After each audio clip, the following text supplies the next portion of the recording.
বনাইছা কৈ দিয়া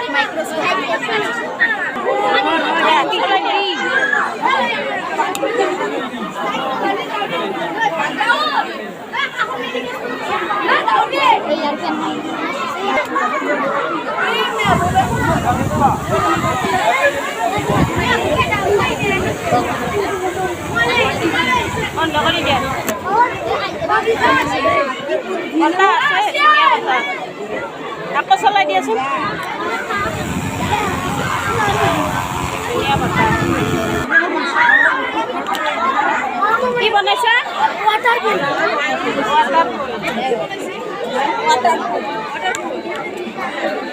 এইটো মানে ৱাৰ্নিং দি দে কেনেকুৱা দিয়া দেখাই দিয়া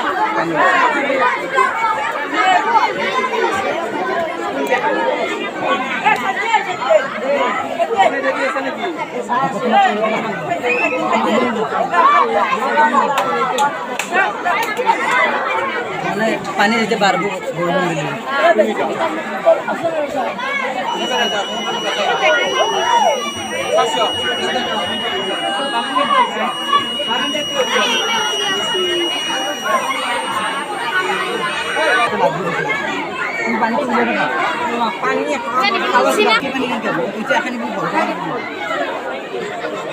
ইমানো নেকি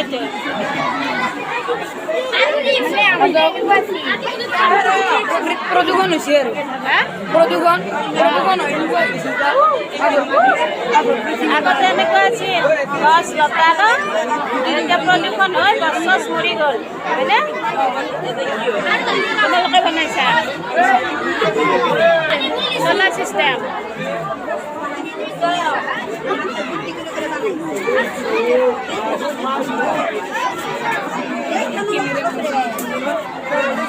ইয়াতে যদি আপুনি বস্তুটো দিয়ে নিজে নিজে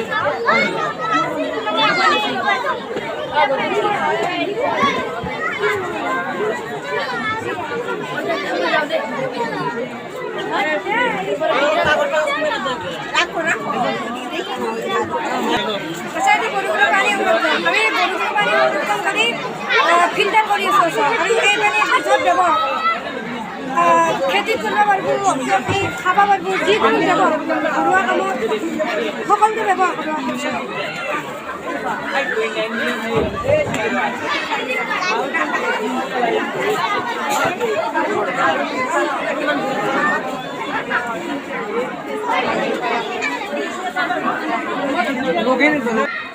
কি বনাইছা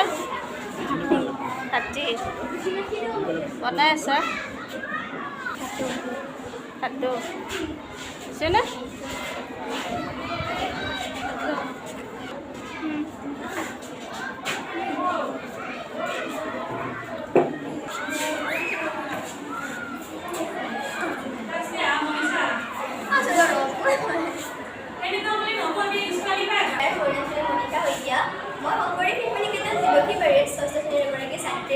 আজি মই আপোনালোকৰ ওচৰত এটি কাহিনী ক'বলৈ বিচাৰিছোঁ। কাহিনীটোৰ নাম হৈছে সাহসী ভঁৰাল। যে সাহসী ভঁৰালটোৰ শকুন্তলা নামৰ এজনী ছোৱালী আছিল। শকুন্তলাৰ মাক দেউতাকৰ নাম আছিল দুষ্যন্ত আৰু মেনকা। দুষ্যন্ত আছিল এজন ৰজা। শকুন্তলাক জন্ম দিয়াৰ পিছতে দুষ্যন্তৰ ৰজা সিংহাসনলৈ গ'ল আৰু মায়ে মেনকা সৰগলৈ গুচি গ'ল। এতিয়া কথা হ'ল যে শকুন্তলাক লালন পালন কোনে এটা ঋষি আছিল কণ্ঠ ঋষি বুলি। সেই ঋষিটোৱে তাক লালন পালন কৰিলে।